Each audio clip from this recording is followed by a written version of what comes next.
Okay, I'm going to try to show you how to use the activity library in less than 5 minutes.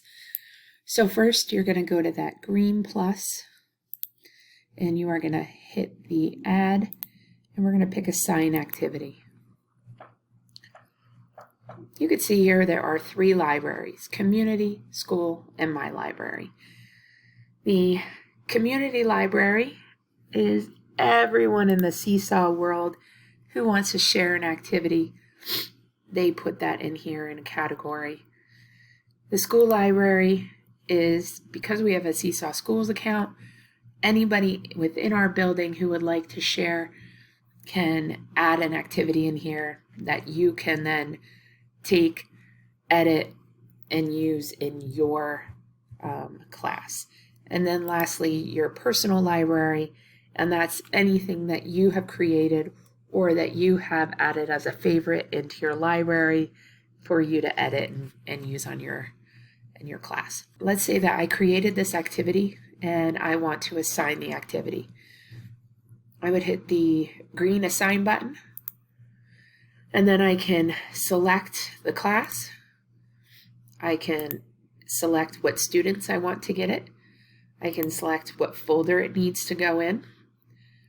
And if I want to assign a skill to that, I can also do that. I always want to hit the green check in the corner to make sure that that is completed. I can schedule and assign it at a certain time or date. So let's say I want it to be active tomorrow morning at 8:30. And again, I want to hit the green check. So that would be assigning. Now maybe I would like to share this activity with a coworker. So I have a couple of share options. I want to share to a school library. That's how I send it over to our Seesaw school account library. And I would hit share. I'd pick the grade levels that I want to share it with, and I'm going to share it first, second, third, fourth, and fifth. And I'm going to pick that it is physical education. And it's important that we categorize it just so that it doesn't put it in one big giant general pool and things are easy to search for once they're over there. And I'm going to put share. So now my activity can be found over there. I also have the option to email it to teachers. I can share on social media, get a link, and embed code. These are really great. The emailing, if you want to email across district to other people, or the embed code if you want to add it to a different platform. So now that I've shared it, I'll go over to the school account, and I should be able to find it in the school account. If I search for all, and let's look for PE. And there it is. There is my activity.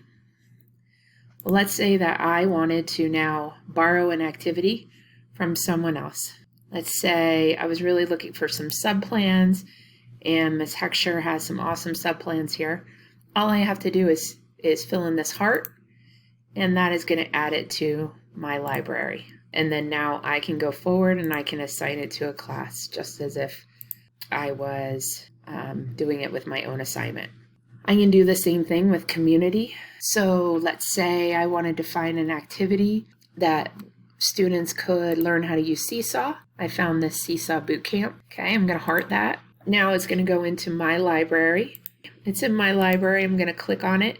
Now, if I want to do some changes to it, I can copy, edit the activity. I can edit instructions. I can edit the pages. And then once I do that editing, I save it. And you'll see now that my name is at the top here. And I can assign that. I'll assign that to my training class. I'm going to schedule that for tomorrow. I'm going to schedule that for 1. And it's assigned. And you'll be able to see it in my class. So now my students tomorrow would be able to take that assignment right out of the activities. So it's a really great way to find a ton of different activities and not have to recreate things that are already done. So I hope this was helpful. Let me know if you have any questions.